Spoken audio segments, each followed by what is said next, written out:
사도신경. 나는 전능하신 아버지 하나님 천재 창조주를 믿습니다.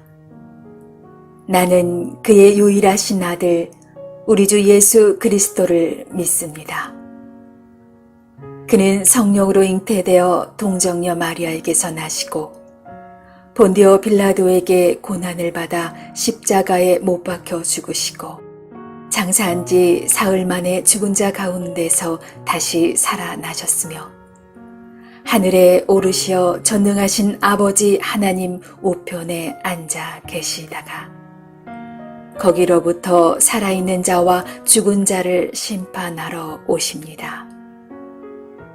나는 성령을 믿으며 거룩한 공교회와 성도의 교제와 죄를 용서받는 것과 몸의 부활과 영생을 믿습니다. 아멘.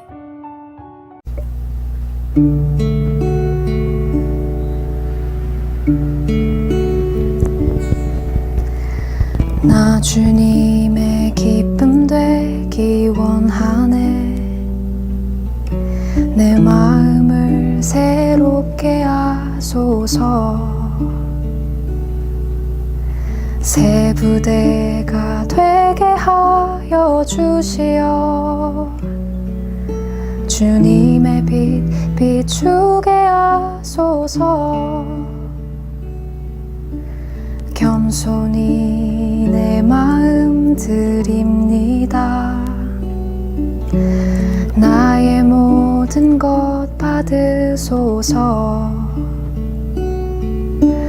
나의 맘 깨끗이 하여 주시어 주의 길로 나가게 하소서. 내가 원하는 한 가지 주님의 기쁨이 되는 것. 내가 원하는 한 가지 주님의 기쁨이 되는 것.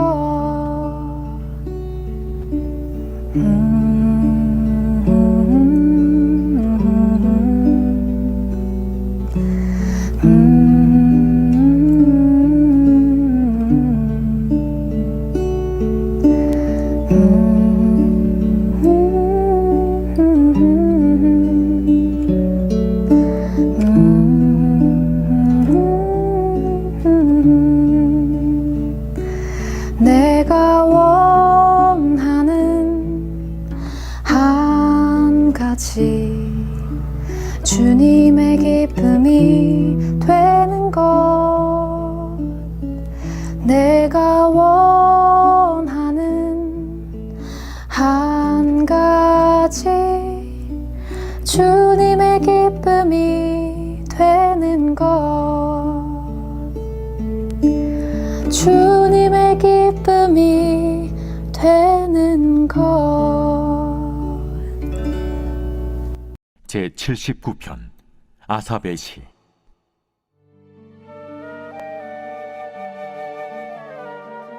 하나님이여, 이방 나라들이 주의 기업의 땅에 들어와서 주의 성전을 더럽히고 예루살렘이 돌무더기가 되게 하였나이다. 그들이 주의 종들의 시체를 공중의 새에게 밥으로 주의 성도들의 육체를 땅의 짐승에게 주며 그들의 피를 예루살렘 사방에 물같이 흘렸으나 그들을 매장하는 자가 없었나이다. 우리는 우리 이웃에게 비방거리가 되며 우리를 애워싼 자에게 조소와 조롱거리가 되었나이다. 여호와여, 어느 때까지니까? 영원히 노하시리이까? 주의 질투가 불붙듯 하시리이까? 주를 알지 아니하는 민족들과 주의 이름을 부르지 아니하는 나라들에게 주의 노를 쏟으소서. 그들이 야곱을 삼키고 그의 거처를 황폐하게 함이니이다. 우리 조상들의 죄악을 기억하지 마시고 주의 긍휼로 우리를 속히 영접하소서. 우리가 매우 가련하게 되었나이다. 우리 구원의 하나님이여, 주의 이름의 영광스러운 행세를 위하여 우리를 도우시며 주의 이름을 증거하기 위하여 우리를 건지시며 우리 죄를 사하소서. 이방 나라들이 어찌하여 그들의 하나님이 어디 있느냐 말하나이까? 주의 종들이 피 흘림에 대한 복수를 우리의 목전에서 이방 나라에게 보여주소서. 갇힌 자의 탄식을 주의 앞에 이르게 하시며 죽이기로 정해진 자도 주의 크신 능력을 따라 보존하소서. 주여, 우리 이웃이 주를 비방한 그 비방을 그들의 품에 7배나 갚으소서. 우리는 주의 백성이요 주의 목장의 양이니 우리는 영원히 주께 감사하며 주의 영예를 대대에 전하리이다.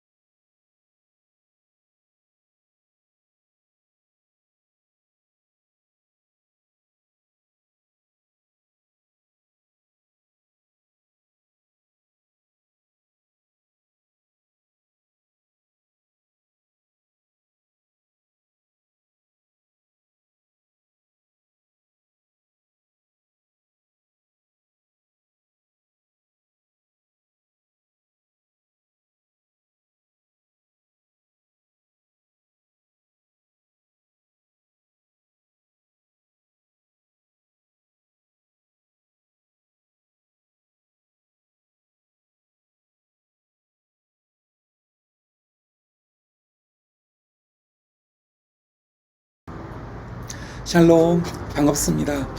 오늘은 시편의 말씀을 묵상하게 됩니다. 오늘 시편 79편을 읽었는데요. 이 시편 79편은 주전 587년에 바벨론의 느부갓네살 왕의 군대에 의해서 예루살렘 도성이 다 파괴되고 맙니다. 그 파괴된 돌무더기 위에서 아삽의 자손 중 한 사람이 쓴 탄원시입니다. 그래서 오늘 말씀에는 예루살렘 함락과 성전 파괴, 또 백성들의 학살과 같은 이런 절망적 상황들 속에서 하나님께 탄원하는 내용으로 되어져 있습니다. 지난 우리가 묵상한 나훔서에서는 둘로 나누어진 이스라엘 백성 중에 북이스라엘 나라가 아수르에게 멸망하고 이제 남유다만 명맥을 간신히 유지하면서 아수르의 압제하에서 시달리고 있었습니다. 그래서 하나님께서는 이 나훔 3장을 통해서 아수르를 처단하셨는데 그 도구로 사용하신 나라가 바로 오늘 본문에 나오는 이 바벨론이었습니다. 하나님은 바벨론을 일으키셔서 교만하고 악행을 멈추지 않는 아수르를 완전히 괴멸시키셨습니다. 당시 국제 정세로만 보면 바벨론은 아수르의 상대가 될 수 없었습니다. 그러나 하나님께서 그들을 도구로 택하셨기 때문에 이어지는 후속 역사의 주인공이 될 수 있었습니다. 본문은 그런 역사의 소용돌이 속에서도 결국은 이 세상에 빠져서 돌이키지 못하고 한 발은 세상에 또 한 발은 하나님께 두고 있었던 이스라엘의 마지막 남은 이 남유다의 마지막 모습을 기록하고 있는데 그들 역시 하나님의 징계와 심판을 받아서 이 바벨론 제국에 함락당하고 맙니다. 그 처참한 상황 속에 하나님께 부르짖는 기도와 탄원이 바로 오늘 본문에 기록되어 있습니다. 함께 읽은 말씀의 1절부터 4절까지를 우리가 읽다 보면 절로 몸서리가 쳐질 만큼 끔찍한 종말의 모습이 보여집니다. 많은 사람들이 살해되었고 이제 고작 몇 사람만 남았기 때문에 그들을 묻어줄 사람조차 남지 않았다는 것입니다. 국가가 더 이상 존재하지 않고 땅은 황폐했고 가족이 파탄났고 성전도 예배도 없는 돌 위에 돌 하나도 남지 않은 정말 그런 재앙과 같은 모습이었습니다.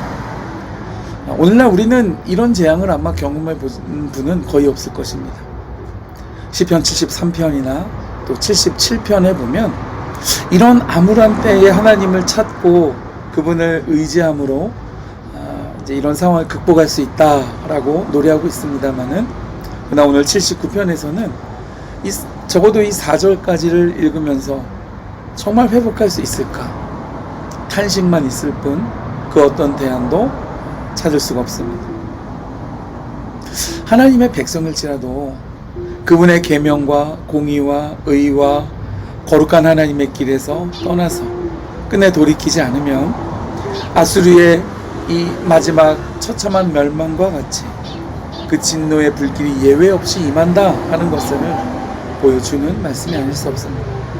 왜냐하면 하나님은 죄와 또 불의와 악을 하나님이 정하신 때에 반드시 갚으시기 때문입니다. 오늘 이어지는 말씀 5절과 8절 그리고 9절과 12절을 보면 아삽은 하나님 앞에서 소망이 완전히 끊어진 현실을 그분께 고하면서 그리고 나서는 엎드려서 기도하기 시작합니다. 그는 이렇게 기도합니다. 여호와여 어느 때까지니까 영원히 노하시리이까 이방 나라들이 그들의 하나님이 어디 있느냐 말하게 하시리이까. 이것은 무엇을 말하는가? 그러니까 다시 한번 성경의 진리 중에 진리인 회개하는 마음, 상한 마음으로 하나님께 엎드리는 것이 가장 은혜의 자리임을 우리에게 깨닫게 해줍니다. 하나님께 범죄하여 나라가 패망할 정도로 그렇게 소망이 끊어졌을지라도 무너진 돌 위에 앉아 있을지라도 그 자리에서 자복하며 또 회개하면 하나님께서는 자신의 죄를 고백하고 돌이키는 마음을 긍휼히 여기시는 분이심을 우리에게 보여주고 있는 것입니다. 하나님은 작정하시면 아수르를 일으키시고 바벨론과 메대도 일으켜 사용하셨습니다. 하물며 그분의 백성을 회복시키시고 또 그분의 날개끈을 아래 둘 것입니다. 여러분, 삶의 모든 순간에 하나님께 매달릴 수 있는 은혜자들 되실 수 있기를 주님의 이름으로 축복해 드립니다. 그러면서 오늘 시인은 두 가지를 더 기도합니다. 첫 번째는 우리 죄를 사하소서라는 기도입니다. 여러분, 바로 이것이 시편 79편에서 강조하는 가장 강조점이 바로 이 죄를 인식하는 것입니다. 내가 내 삶에서 얼마나 하나님을 대변하지 못하고 있는지 깨닫는 것입니다. 두 번째, 이 시인이 기도하는 것은 주의 이름을 영화롭게 하소서라는 기도였습니다. 여러분, 이것이야말로 우리 삶의 목적이며 우리 삶이 추구해야 할 길이며 또 우리의 존재 이유일 것입니다. 주님이 가르쳐 주신 기도 첫 문장은 이렇게 되어 있습니다. 하늘에 계신 우리 아버지, 아버지의 이름이 거룩히 여김을 받으시오며 이렇게 시작을 합니다. 여러분, 나의 삶 속에서 하나님의 영광과 그분의 이름이 높임을 받으시도록 하는 일에 여러분 제 1순위로 삶의 우선순위로 놓고 있으십니까? 오늘 참된 회개를 이루는 한 사람의 마음에 반드시 회복되는 것은 무엇이냐? 하나님의 영광과 그분의 나라입니다. 여러분, 그런 은혜가 우리 삶에 어떠한 지경에 있을지라도 어느 자리에 있을지라도 늘 끊이지 아니하고 넘칠 수 있기를 주님의 이름으로 축복해 드립니다.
주